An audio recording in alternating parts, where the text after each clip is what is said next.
তোমার জন্য। Phone number?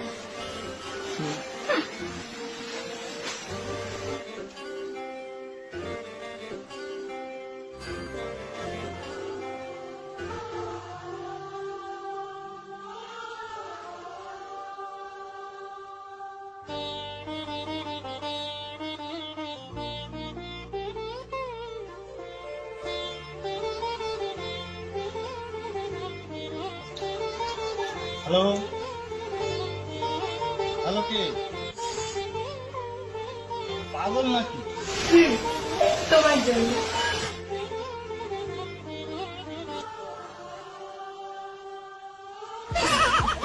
মেয়েদের কাছে ভালোবাসা আমি কখনো চাই না, মেয়েরা হচ্ছে ছলনা মা, শুধু আপনাকে টাকা খালি চোট দিবে, তখন কাছে আসবে রিল্যাক্স দেখি কথা বলি।